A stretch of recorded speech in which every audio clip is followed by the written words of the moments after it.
To God's promise. So we see a lot of windows and art like this one telling stories from the Bible, and some of them are very literal, like this one literally tells of Noah. But a lot of our other windows, we have 115 stained glass windows. I got the number wrong, 215. I'm a whole 100 off. Turn around and look at this other window, which is called Founding of a New Nation. This is a more abstract window. You might be able to think it looks like a certain something, but it is left up to the imagination.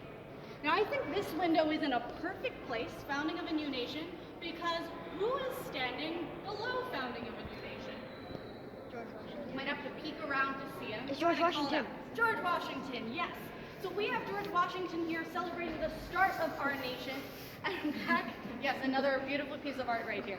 Back in 1791, Washington, who was the first president of the United States, was planning this city, the city of Washington, D.C., with Pierre L'Enfant, and they were laying out what they wanted in the city.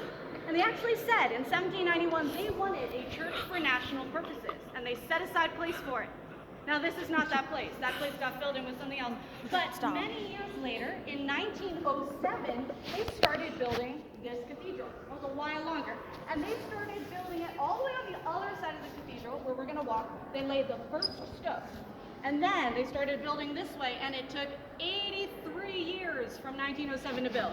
Can anyone do some mental math? What year did we finish? It took 83 years from 1907. 1990. 1990! That's not that old.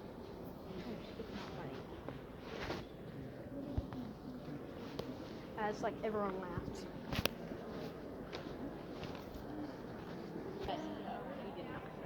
People know more than I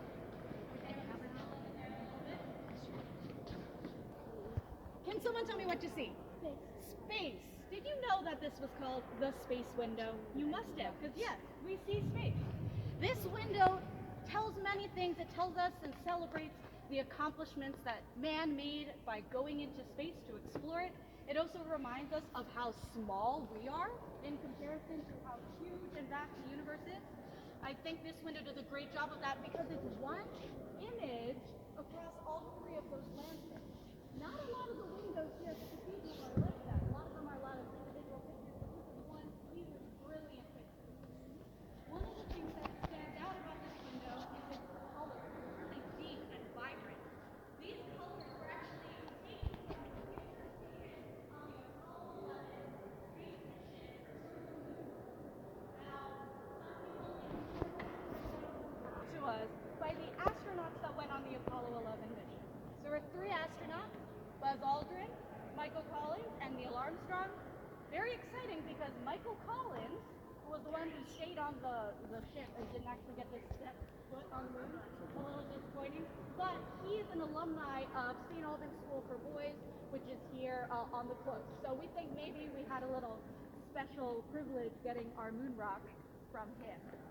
And those astronauts did come here for the 5th year anniversary of the Apollo 11 landing when this window was dedicated. So this whole row of windows here shares about the accomplishments that man has made in different fields. This is our science and technology window, but we have other windows that celebrate poetry, writing, medicine, architecture, music, and all these different ways that we can show our talents and our gifts from God. I'm now going to show you another great window, another favorite window right behind me. So if you're too far that way, you may want to step in to see the Creation Rose window, or our West Rose window. This window was designed by Rowan LeCompte, an artist who made a lot of our windows here at the cathedral. Actually, Noah's window and all the other ones in the same row and on the opposite side are